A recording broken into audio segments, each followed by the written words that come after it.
les jours. Du lundi au vendredi, suivez sur nos plateformes en ligne Zoom Haïti News, nos différentes éditions de nouvelles en provenance d'Haïti et partout ailleurs. Pas besoin d'attendre des heures pour être informé. Zoom Haïti est là et vous présente l'information en temps réel. À votre disposition, des professionnels. Rejoignez-nous sur Facebook, YouTube, Twitter, Instagram. Informez-vous sur notre site internet www.zoomhaitinews.com. Les infos sont disponibles en 104 langues. Partout où il y a des Haïtiens, nous sommes là. Zoom Haïti News. L'humain avant tout.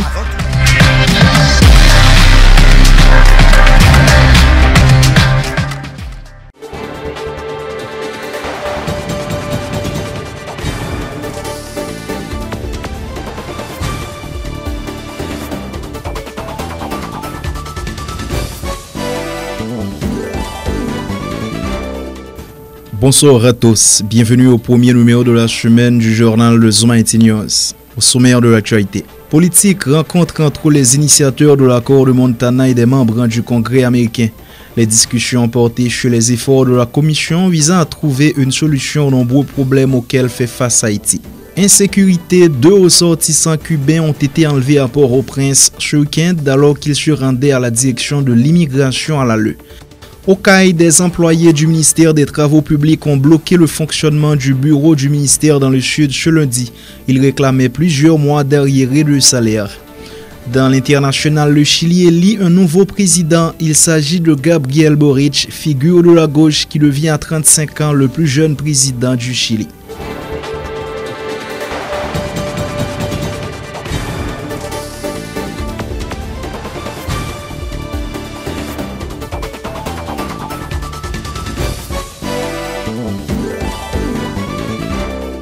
Voici le développement du journal. Rencontre entre les initiateurs de l'accord de Montana et des membres du Congrès américain. La Commission caribéenne du Congrès américain s'est entretenue avec les membres de la Commission pour la recherche d'une solution haïtienne à la crise. Parmi les parlementaires ayant participé à cette rencontre figure la représentante du 9e district de New York, Yvette D. Clark, Maxime Reuters du 43e district de Californie et Stacy Plaskett des îles Vierges américaines. Leslie Voltaire, Monique Liska, Magali Komodeni et Jacques Ted Syndic représentaient la commission haïtienne à cette séance de travail. Les discussions portaient sur les efforts de la commission visant à trouver une solution aux nombreux problèmes auxquels fait face Haïti. Lors de cette rencontre en virtuel tenue le 16 décembre 2021, les représentants de la CRSHC en avaient profité pour donner des détails sur leur démarche et la méthodologie de travail de la commission selon un communiqué acheminé à la rédaction de Zoom Haïti News par le caucus caribéen du Congrès américain. Les membres de la Chambre des représentants américains ayant pris part à cette rencontre se félicitent de la détermination de la Commission à faciliter une issue à la crise haïtienne qui a déjà trop duré. Nous avons été inspirés par leur courage et nous admirons leur engagement en faveur du dialogue et du consensus. Nous apprécions leur effort pour rencontrer des Haïtiens représentant divers secteurs de la société et écouter leurs préoccupations, ont écrit les parlementaires américains. Malgré les obstacles, les membres de la Commission pour la recherche d'une solution à la crise mettent tout en place afin de faciliter la mise en application de l'accord de Montana. D'ailleurs, ils ont procédé à l'installation du Conseil national de transition le 12 décembre 2021. Cette structure, constituée de 44 membres, a pour mission de choisir un président de la République et un premier ministre pour diriger la transition de rupture tant souhaitée par différents secteurs de la vie nationale. Insécurité. 2 ressortissants cubains ont été kidnappés par des individus armés à Port-au-Prince alors qu'ils se rendaient à la direction de l'immigration à l'ALE. C'est ce qu'a indiqué samedi Graciela Limonta, présidente de l'Association des résidents cubains en Haïti, à l'agence cubaine Prensa Latina. André d'Alfredo Abad et Nides Galano sont 2 ingénieurs qui travaillent pour la compagnie Autoplaza. Les ravisseurs auraient déjà contacté des proches des otages à ton appris. L'ambassade de Cuba a déjà contacté les autorités haïtiennes sur l'enlèvement des 2 ingénieurs cubains, selon la consule cubaine à Port-au-Prince, Dairene Gutiérrez. Nous avons appris la libération du professeur Jean-Raoul Monplaisir et sa femme Rosbert Monplaisir. Les 2 professeurs de carrière de la faculté des sciences de l'UEH ont été enlevés il y a environ 1 semaine. C'est l'ex-ministre des Travaux publics, Transports et Communications, Joaséus Nader, qui a confirmé pour Zoom IT News la nouvelle de la libération des 2 professeurs. Le commissaire du gouvernement de la juridiction des Cayes dit entendre intensifier la présence policière dans les rues à l'occasion des fêtes de fin d'année. La police sera visible dans tous les coins de la juridiction et les informateurs du parquet seront au diapason pour permettre à la police et la justice de mettre les bandits hors d'état de nuire, rassure Maître Richemont. Le chef de la poursuite appelle la population à développer une attitude vigilante pour ne pas s'exposer aux malfrats qui vont certainement tenter de mettre à exécution leur plan macabre. Suivez les déclarations du commissaire du gouvernement des Cayes, Maître Ronald Richemont, au micro de John Filoska. Fête fin d'année à la privée, comme nous disons déjà, c'est une tradition liée, bien que nous connaissons une situation difficile pour la population. Il était dans la tradition que les fêtes fin d'année à privée, la population a toujours vaqué dans l'activité, dans la rue, la journée pour la nuit. Donc la police avec la justice prend des dispositions pour que vous accompagner la population dans toutes les démarches qu'il a fait. Et notamment, patrouille la police a intensifié à travers la ville des Cayes, à travers les autres communes de la juridiction des Cayes, et a intensifié à travers les banlieues de la ville des Cayes, une façon pour la population capable d'aller librement dans l'activité. Par conséquent, on dit qu'il n'y a pas besoin d'inquiéter, vous mettez des têtes faites, parce que la police, la justice, la police, le parquet, appelant la rue et pour sécuriser nous dans toute activité que nous avons. Mais, et tout, nous lançons un message à Dieu, donc même si toutefois que nous ne pas chômer, nous-mêmes nous ne pas jamais chômer. La police pas jamais chômer, la justice pas jamais chômer. Toutefois que nous connaissons que nous sommes capables de faire des agréments en devant là pendant la fête là, donc il y a plus de ces eaux parce que nous-mêmes nous là pour nous faire des avec pas. Nous les âmes nous pas illégal déposer de côté pas prendre la rue avec. Toutes les âmes, tout le monde qui est exam. Si c'est bras qui va tirer sur la police, donc pour ça qu'il doit arrêter, après un dépôt de devant la justice, ou bien pour aller dans le cimetière. Donc on va suspendre dire c'est soit déposé ou bien reprise. Le commissaire du gouvernement des Cayes a fourni des précisions sur des individus arrêtés et des chantiers fermés à cause du non-respect des proactives permettant aux propriétaires de construire sur des espaces rentrant dans le domaine privé de l'État. Selon le chef du parquet, ces interventions entrent dans le cadre de l'application de la loi, arguant que les contrevenants ne sont pas en règle avec le fisc et les constructions ne respectant pas les normes d'urbanisation et d'aménagement du territoire. Les documents fournis aux contrevenants par la mairie de la ville ne sont pas suffisants pour la poursuite des constructions en question, précise Maître Ronald Richemont, qui a renouvelé sa volonté de faire appliquer la loi dans sa juridiction. Suivez cette déclaration. Sur la mairie, donc je pense que la mairie est une entité publique, une entité de l'État. Donc, le week-end passé, nous avons fait des arrestations sur l'ensemble de chantiers que la mairie est autorisée. Nous avons fait clair pour toute la population. Est-ce qu'il y a une mission pour ce gouvernement lui-même pour le capable de camper chantier ensemble de monde que la mairie autorise? Nous avons dit que faut loyaux de respecter. Donc, faut pour ces fermiers DGI. Donc, si vous papier, la mairie, là, pas capable d'habiliter pour faire des constructions. Des constructions de fortune ou bien des constructions anarchiques. Donc, si vous ne pas fermier de l'État, donc, même toujours capel. Donc, pas besoin de déplacer pour demander pour capel. Parce que depuis déplacer, mon cap fait là, il m'a obligé de faire ça, la demander pour faire. Ça fait que me demander, donc, camper toute construction que sous tout l'État, que il n'y a pas de papier qui sortit dans le DGI. Pas dire, pas papier. Pas papier. Mais cependant, il dit, les magistrat pas mon papier, ils ont papier ça pas habilité pour la faire construction. C'est pour la DGI avec papier là.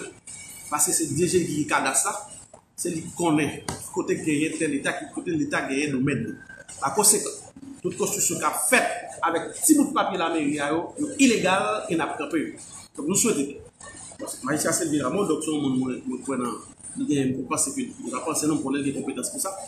Et pense que il parle on sait de bagages il parle là-dedans tout. Parce que là regarder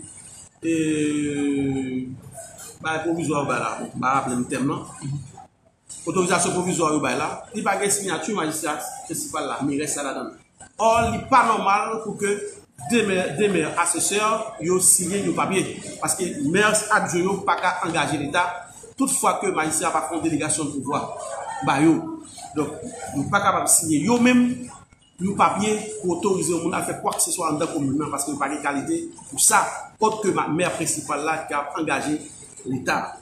Donc, nous allons vous avec eux.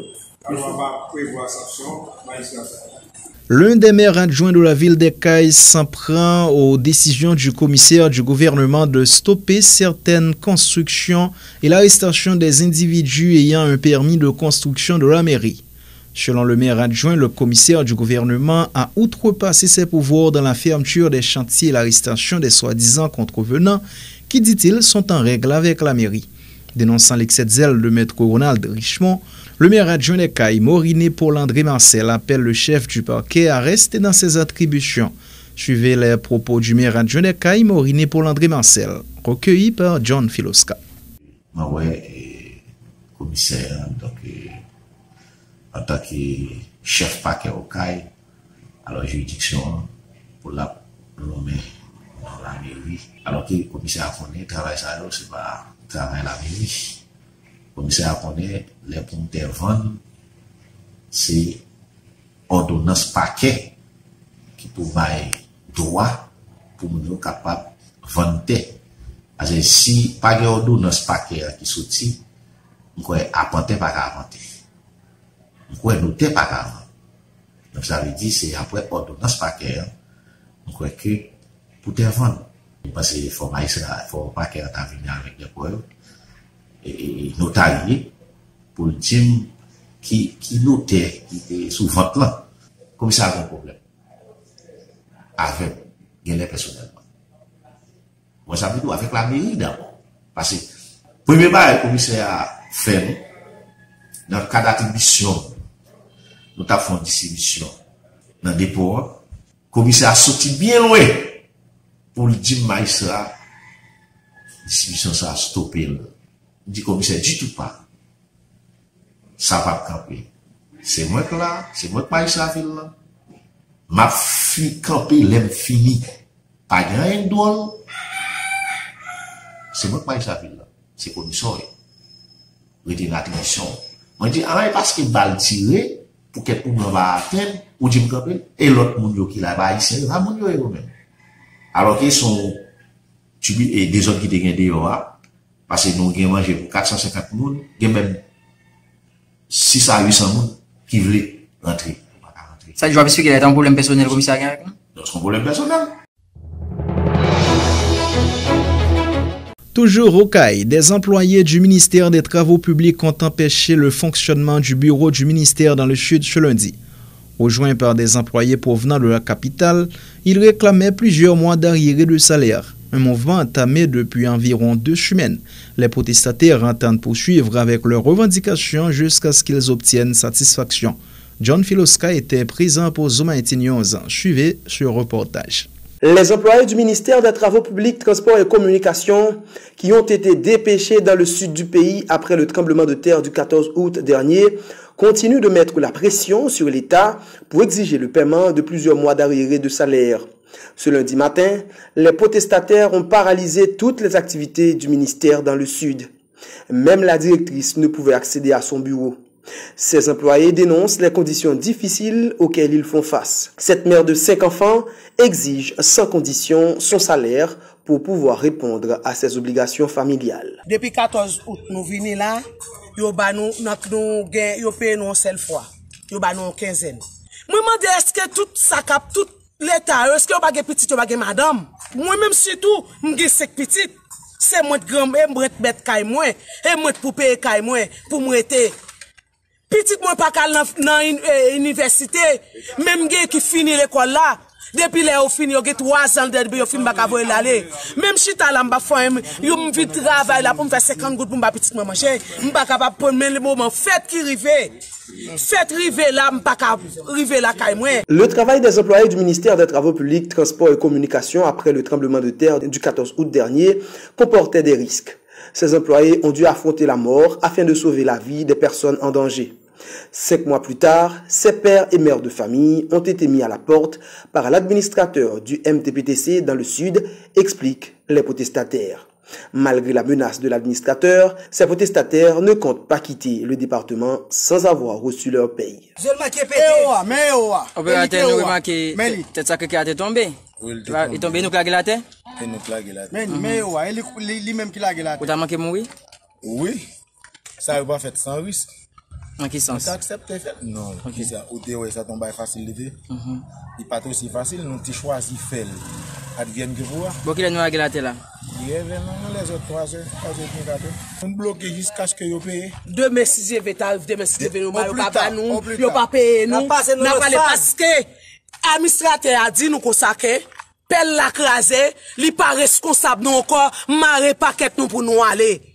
Nous même si administrateur a lui-même li mette nous dehors pour nous aller la caille nous, yo supposé payer nous pour nous aller la caille nous. Les responsables du MTPTC dans le département du Sud se dédouanent, cependant attribuant la charge aux autorités de l'État central qui, disent-ils, sont responsables du payroll de ses employés. Bloqués dans le Sud depuis le 14 août dernier, les protestataires s'en prennent aux responsables du ministère qui n'ont pas pris en compte leurs revendications. Selon eux, la volonté de l'État, c'est de les pousser à intégrer les groupes armés. L'État haïtien a voulu mettre nous et tout comme nous pas caladens parce que nous tous sommes pas techniciens. Ils ont voulu mettre nous dans gang. Nous va décider ça nous. Si nous travaillons depuis 14 août ici, et pas payer nous, voilà comment nous allons aller. Les mouillés vont prendre zam et les mouillés prendre zam. On compte tout côté pour m'aller. Et pas si mal prendre zam moi-même. Il faut dire que 5 mois après leur arrivée dans le département du Sud, ces employés du ministère des Travaux publics, Transports et Communications, environ une 60aine, ont emprunté de l'argent chez des particuliers pour survivre. Une situation qui complique davantage leur départ du département du Sud. Actuellement là, ça fait nous pas aller déjà, c'est parce que nous pas pour nous faire nous mal.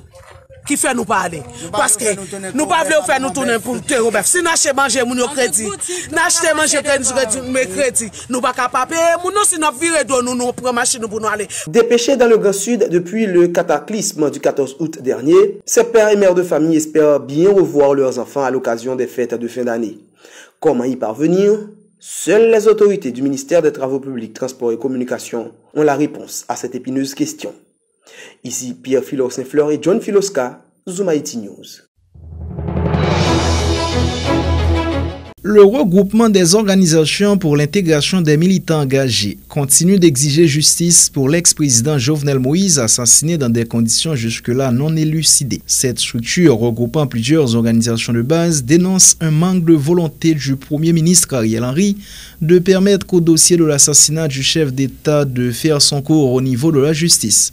Ce manque de volonté est caractérisé par le refus du chef du gouvernement de mettre des moyens à la disposition du juge Gary Aurélien et faciliter le rapatriement des personnes arrêtées à l'étranger pour leur implication présumée dans le meurtre. Le regroupement des organisations pour l'intégration des militants engagés annonce un mouvement de mobilisation à Port-au-Prince le 23 décembre pour dénoncer le chef du gouvernement et lui rappeler que son mandat prendra fin le 7 février 2022. Suivez les déclarations du porte-parole adjoint de Roam, Omega Doranville, au micro de Rose Carline Aristide. Roam a commandé PM Ariel Henry pour faire des routes président Jovenel Moïse de Baléa. Pour ça, jusqu'à présent, nous pouvons venir avec Sami Andal en Haïti pour venir en prison. Pour ça, par la science, toujours Jamaïque. Nous comprenons clair, c'est pour raison ça qui fait pour évoquer le ministre Joseph. Ou pas mettre moyens disponibles dans mes juges d'instruction pour faire travailler comme ça doit. Pour faire apaisement social, nous remarquons que TPTC c'est gros nègre la base assainissement pendant ces temps, les Haïtiens dans la misère. Nous-mêmes, nous avons qui ont pris l'organisation là-dedans, qui se porte-voix, peuple, nation, dans 4 pays, la nation a dit, grand goût, sorti pour tout. C'est pour raison ça tout. Nous avons annoncé nos sit-in jeudi 23 décembre à 9h, tapant. Nous avons privé tout, passé plan SNGS. Parce que pour qui raison? Pas de pays dans le monde où on peut diriger pour pas avoir nation, pour pas avoir peuple, pour pas avoir masse défavorisée. Même Jean-Président Jovenel Moïse, qui connaît mon qui bail. N'a dit PM non, il pas mettre moyen pour mettre en bas code moun qui était touillé le président Jovenel Moïse.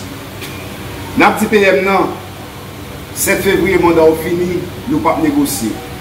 C'est chauffer n'a chauffer pour nous prendre béton, ouais pas ouais, peuple pas qu'on perd bataille, justice pour le président Jovenel Moïse, justice et nous en dehors nous prenons justice nous et nous c'est peuple haïtien. Mais où la façon le président Jovenel Moïse a de justice.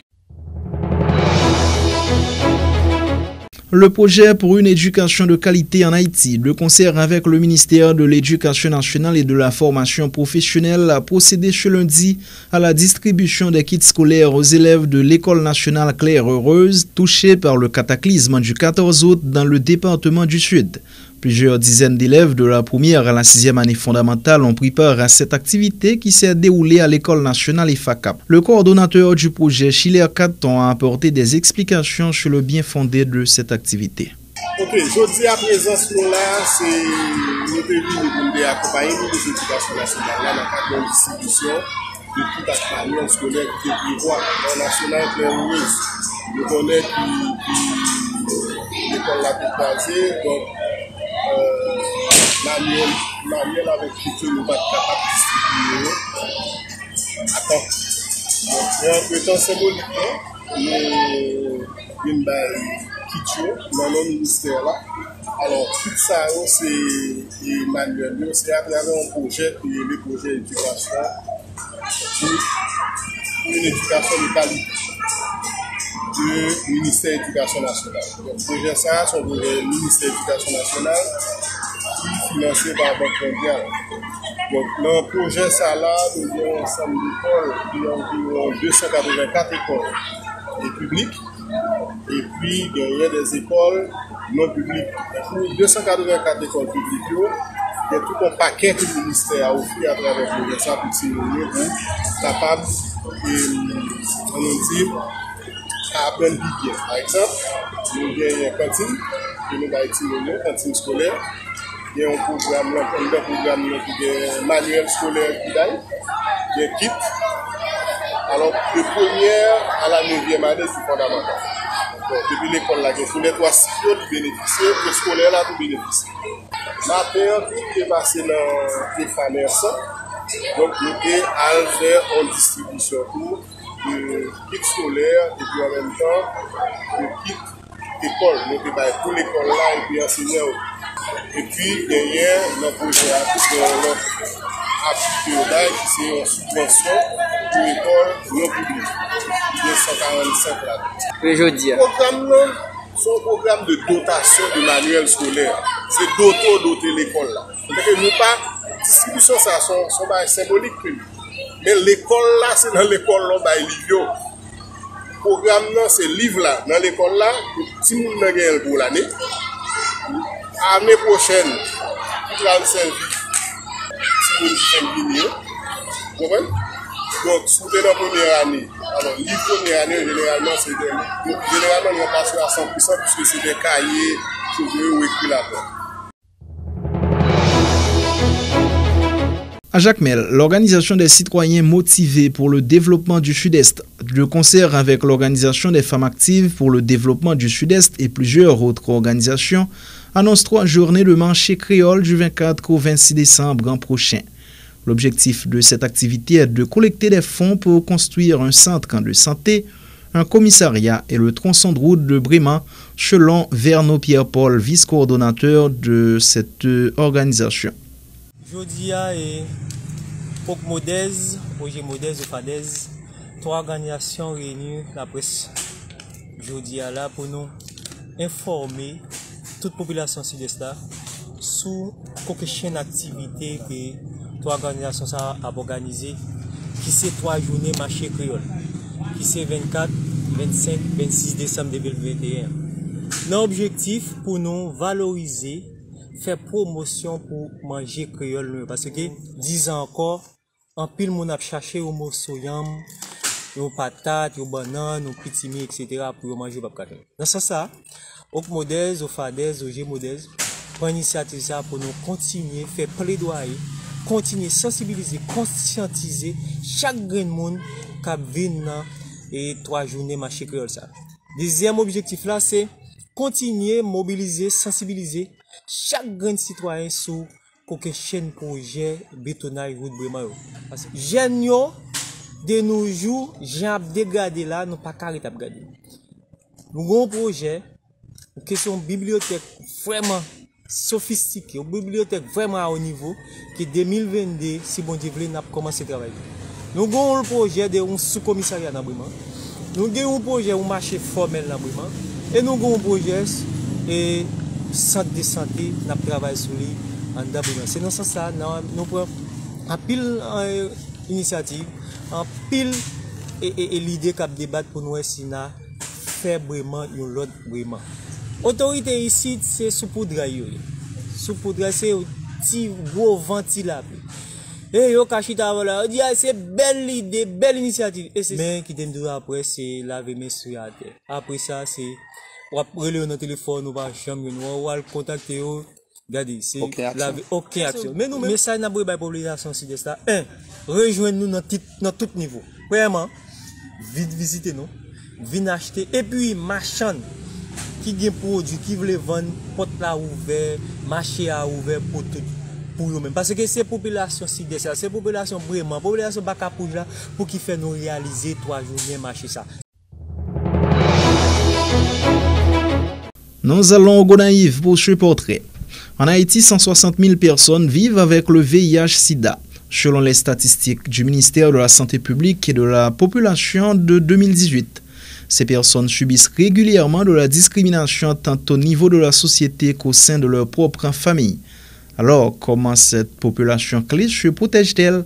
Sous couvert d'anonymat, un séropositif dévoile son histoire à notre collaborateur Ronel Paul. Nous le surnommons James. Suivez. James a 24 ans. Il est homosexuel. En avril 2021, il est révélé positif au VIH-Sida. Selon lui, c'est son partenaire qui lui a transmis le virus. C'est un monde qui te fait vivre en moche en pile. Il te dit qu'on aime le virus là, mais il n'a pas de chambre à aller faire test. Même peut-être toujours dans des propos de lui-même, il a joué, il fait une maladie, mais il était toujours à discuter de ça, nous n'avons pas de chambre, qui pense qu'il y a. Il était toujours un symptôme qui fait qui bagaille chaque. Il était toujours une maladie dans la zone. Mais lui-même, tout la témoigne, il dit comme ça, depuis il prend le médicament, il va jamais sentir ça. Une fois testé positif, James est pris en charge par le collectif haïtien d'aide à l'émancipation sociale, CHAPS, une association LGBTI présente depuis 2019 au Gonaïve. Depuis, James affirme se sentir en pleine forme. Je parlé ensemble avec moi, je parlé très bien ensemble avec moi. Après, je retourne à la caille. Mal prend médicaments. Mal prend médicaments, les mal prend médicaments. Je fais 3 mois. Je fais 3 mois, je prends médicaments sans pas faire moyen. Sans pas faire moyen, moi très bien. Moi si l'organisation merci en pile, l'organisation chaque président merci en pile parce qu'il fait me connaître que moi j'ai vu ça ensemble et moi sentir très bien tout. Selon ONU-SIDA, la crainte de la stigmatisation et de la discrimination décourage les personnes vivant avec le VIH de dévoiler leur infection, même aux membres de leur famille et à leurs partenaires sexuels. James est dans cette situation. Mon société la camo pas connaît bien ça, même mon dans la camo pas connaît bien. Ah OK. Il va connaître bien parce que les médicaments dans valise moi, tout côté mal la valise moi, une chambre et tout. Et une valise moi, pièce qu'on pas connaître bien. Même vivre même avec tout le monde dans zone là. Moi vivre ensemble avec tout le monde. Moi faire toute activité net. Moi pas mettre ça dans tête moi qui pour ça bon problème. Moi pas mettre ça pièce bagaille dans tête moi même fonctionner normal, même j'ai tout le monde. Vivre avec le VIH-Sida sans se faire des soucis n'est pas une chose facile. Mais en prenant régulièrement des médicaments, James ne se sent plus comme avant. C'est pourquoi il suggère à ses pairs de suivre le traitement avec beaucoup de courage. C'est pour continuer pour les médicaments. Depuis qu'on continue pour les médicaments, chaque jour, il a prêté en santé, il a prêté faire tout le temps, bon Dieu, pour faire. Depuis qu'on prend les médicaments. Moi, c'est toujours pour mon courage, parce que c'est pas comme ça, yo te vle la vie pour nous, juste pour prendre médicaments yo attendre.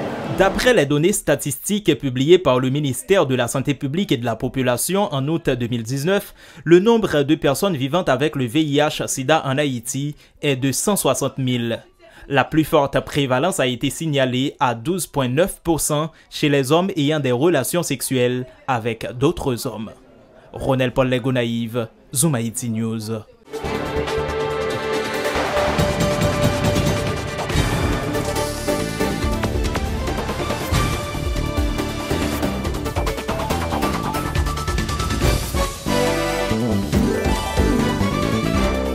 Dans l'actualité internationale au Mexique, l'association Castilla-Chelius est venue au chevet des migrants. Cette organisation basée à Tapachula distribue des kits hygiéniques et alimentaires aux migrants. Une initiative qui s'inscrit dans le cadre des activités devant marquer la Journée mondiale des réfugiés le 18 décembre dernier. L'association ALHT sont une association qui est fondée en 2021. L'objectif, c'est de nous capables ensemble dans la communauté Tapachula, nous sommes capables ensemble de contrer action négative l'État Mexique a fait contre nous. 18 décembre 2021, c'est la journée mondiale des réfugiés et nous ne faisons pas de droits de l'homme pour être capable d'aider nous, aider les réfugiés. Nous devons prévoir faire 500 kits, malheureusement, manque de moyens, nous arrivons à 400 kits. Nous gagnons atoun, nous gagnons spaghetti, nous gagnons riz, nous gagnons électrolytes, nous gagnons poids, nous gagnons diaper, nous gagnons de l'eau.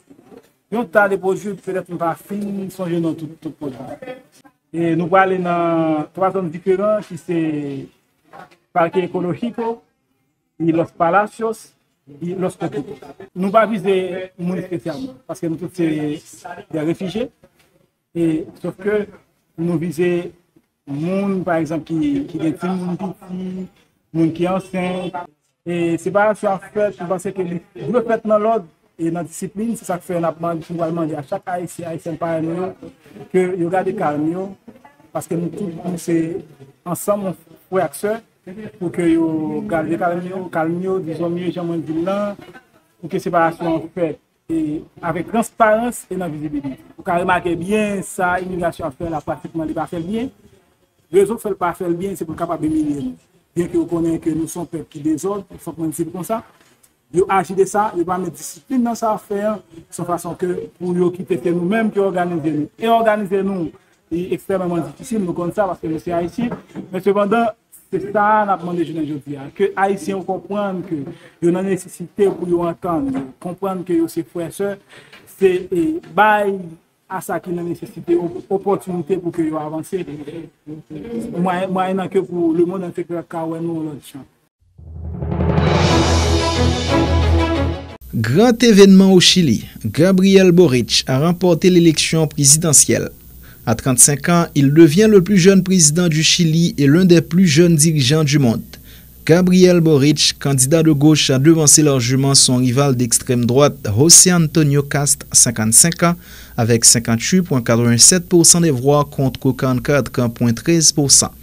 Plus de détails avec Marie-Lunix Ogla-Cherizier. Il devient le plus jeune président du Chili et l'un des plus jeunes dirigeants au monde. Gabriel Boric, 35 ans, le candidat de gauche triomphe à la présidentielle du Chili. Une victoire écrasante.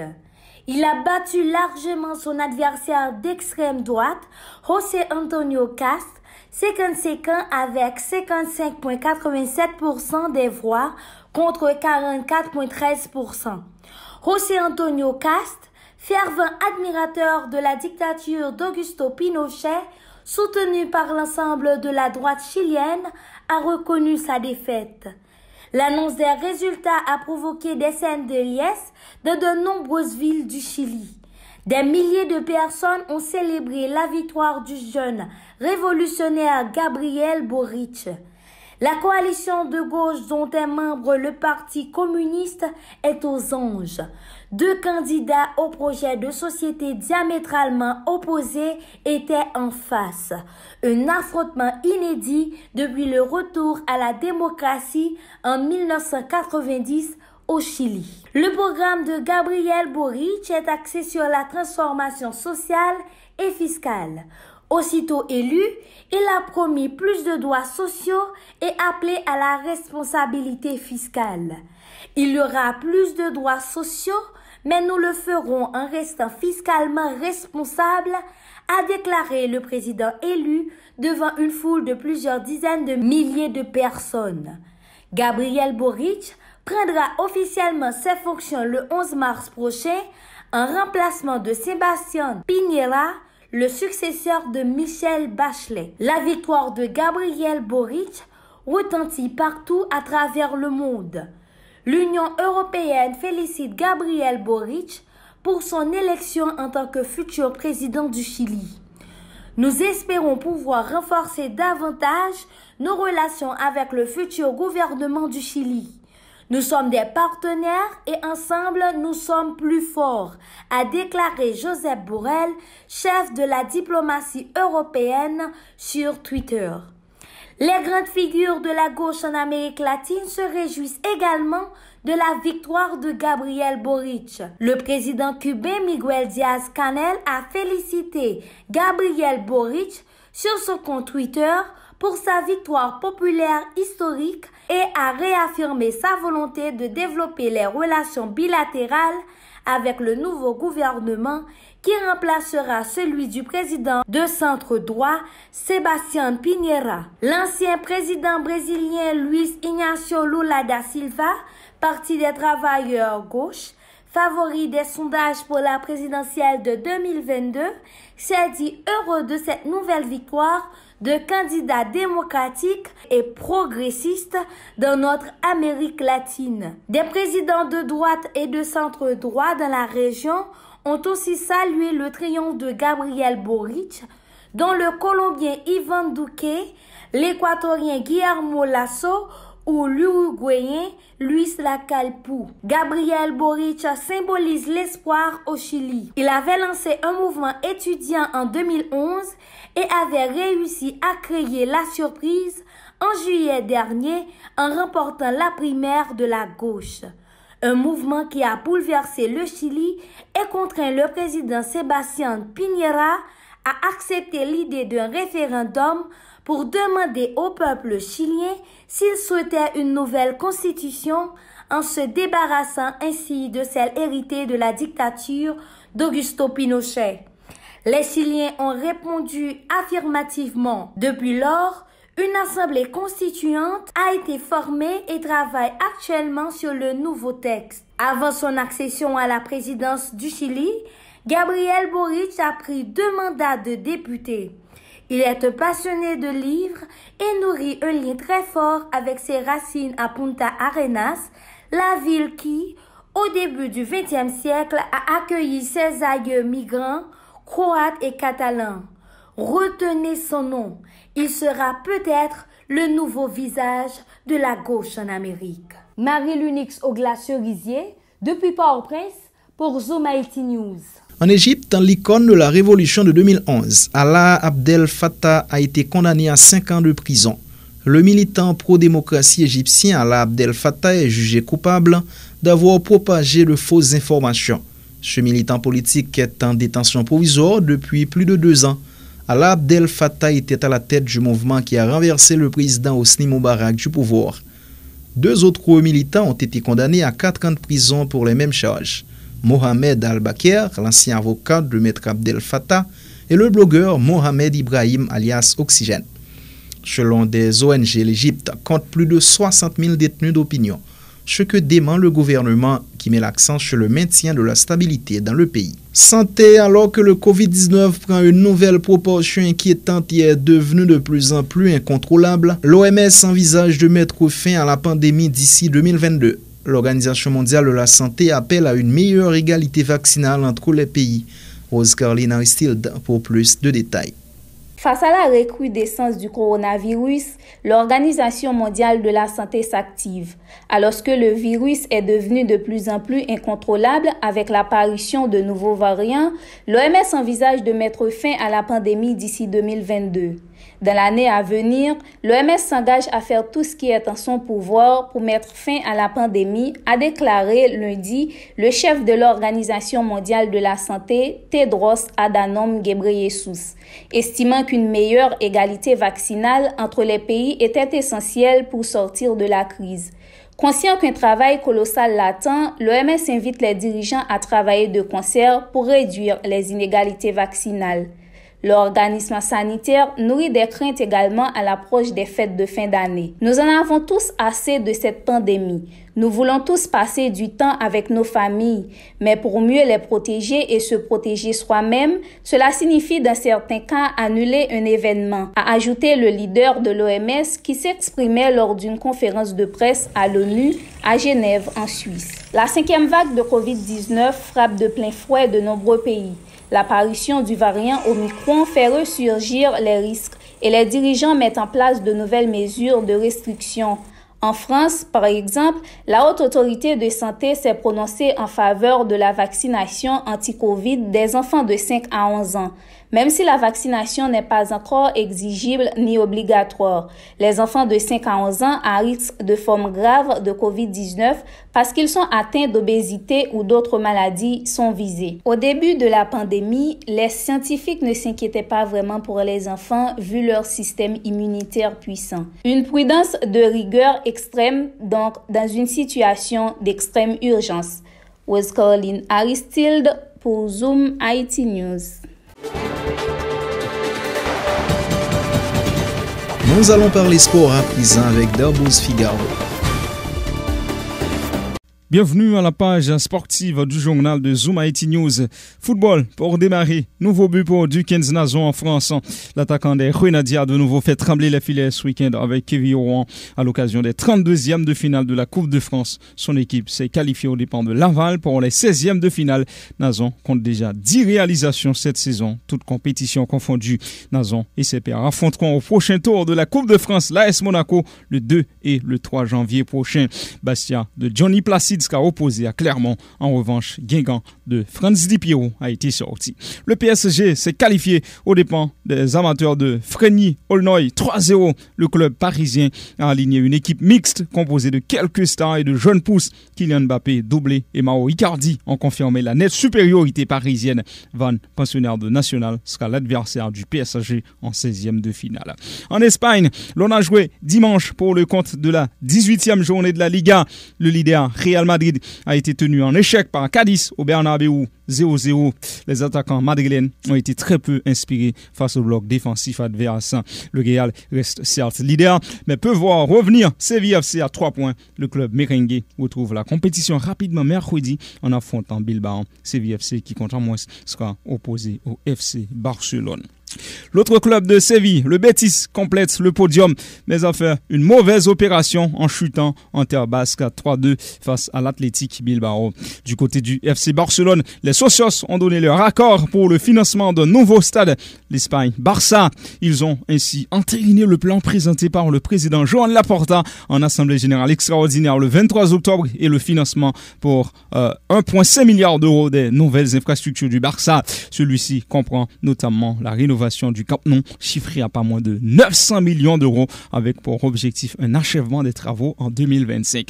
L'Espagne Barça devrait avoir de nouvelles loges, des sièges VIP, des espaces d'exploitation et autres sponsors permettant de générer 200 millions d'euros de revenus supplémentaires chaque année.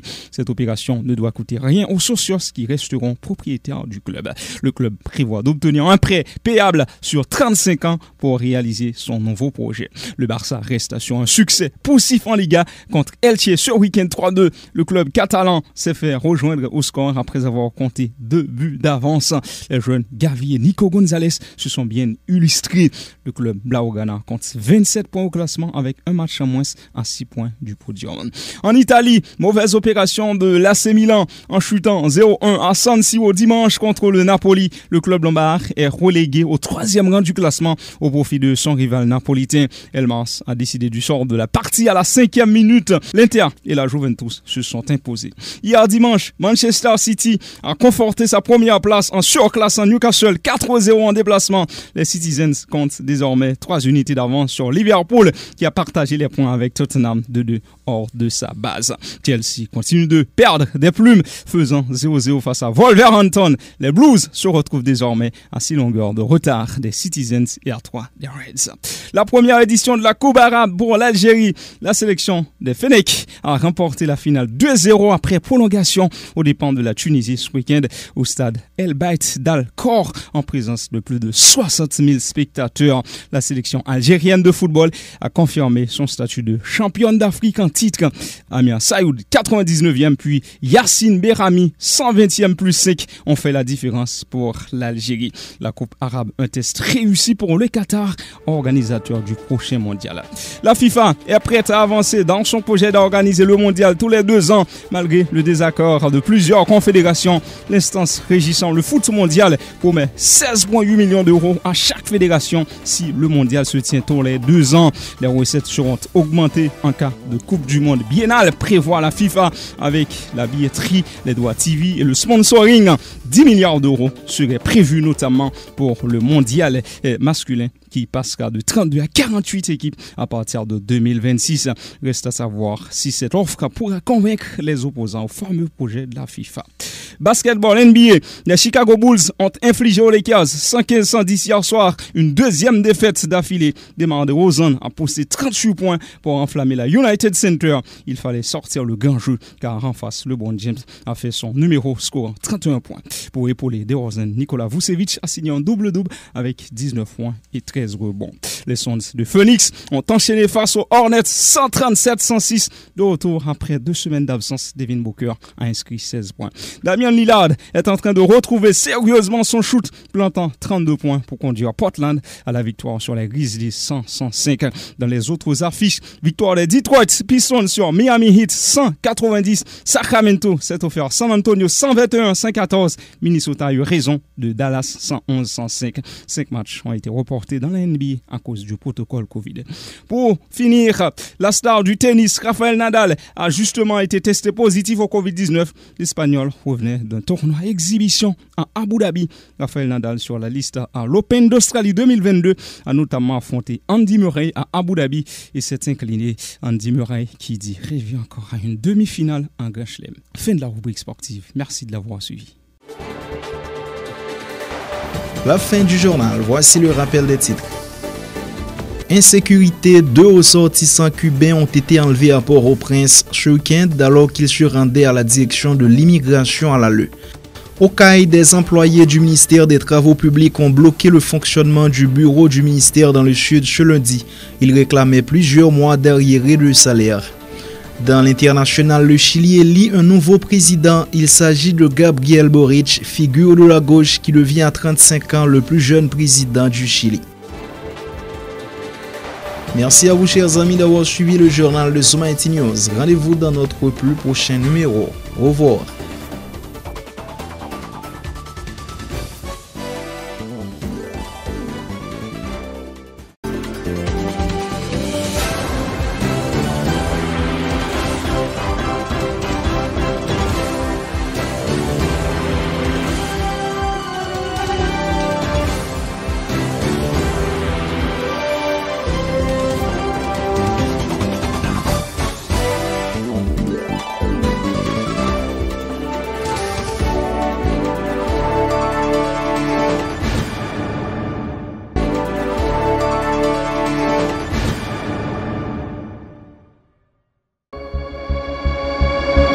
Tous les jours, du lundi au vendredi, suivez sur nos plateformes en ligne Zoom IT News, nos différentes éditions de nouvelles en provenance d'Haïti et partout ailleurs.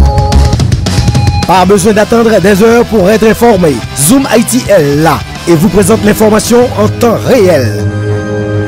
À votre disposition, des professionnels. Rejoignez-nous sur Facebook, YouTube, Twitter, Instagram. Informez-vous sur notre site internet www.zoomitnews.com. Les infos sont disponibles en 104 langues. Partout où il y a des Haïtiens, nous sommes là. Zoom IT News. L'humain avant tout.